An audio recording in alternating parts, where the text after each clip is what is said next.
আমরা এই মুহূর্তে দাঁড়িয়ে আছি পশ্চিম বর্ধমান জেলার জামুরিয়া বিধানসভার অন্তর্গত বাগডিহা সিদ্ধপুরের অজয় নদী ঘাটে।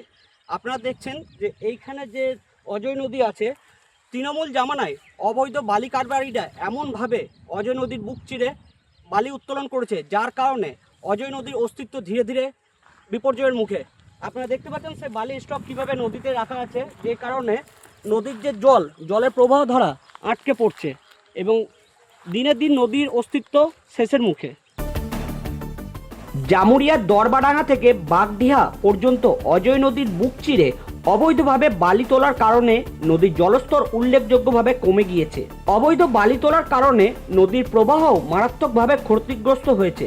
জামুরিয়ার জীবনরেখা হিসেবে বিবেচিত অজয় নদী থেকে বড় বড় কারখানায় জল সরবরাহের পাশাপাশি পানীয় জলের প্রকল্প পরিচালিত হয়। এমন পরিস্থিতিতে অজয় নদীর উপর বালি উত্তোলনকারীদের দ্বারা সংঘটিত নৃশংসতা অদূর ভবিষ্যতে জামুরিয়া এলাকায় জল সংকটের কারণ হতে পারে। তৃণমূল কংগ্রেস সরকারের আমলে অবৈধভাবে বালি উত্তোলন এতটাই ব্যাপক ছিল যে অজয় নদীর নিচে বাগডিহা জল প্রকল্পের জন্য পাতা পাইপলাইন এখন দৃশ্যমান হয়ে পড়েছে।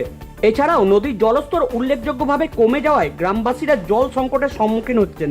অজয় নদী থেকে বালি উত্তোলন এতটাই ব্যাপক আকার ধারণ করেছে যে দরবাডাঙ্গা থেকে বাগডিহা গ্রাম পর্যন্ত সর্বত্র তা মজুত করা রয়েছে। জঙ্গল থেকে শুরু করে খোলা মাঠ পর্যন্ত সর্বত্র হাজার হাজার টন বালি মজুত করা হয়েছে। তাই এই গ্রামটিকে বালির গ্রাম বললেও খুব একটা মন্দ হবে না। 3রা মে পর্যন্ত অজয় নদীর উপর দরবাডাঙ্গা ঘাট এবং বাগডিহা ঘাটে অবৈধভাবে বালি উত্তোলন করা হয়েছে।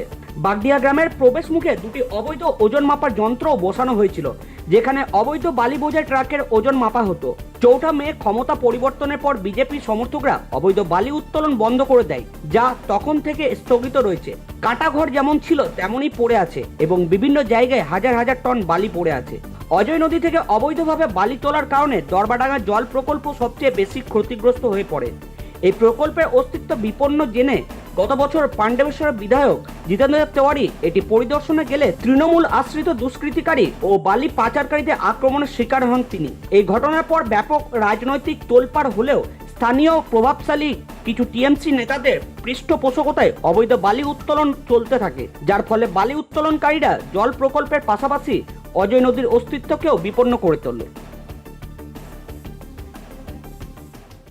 জামুরিয়া থেকে সৌমেন রায়ের রিপোর্ট, বঙ্গবার্তা।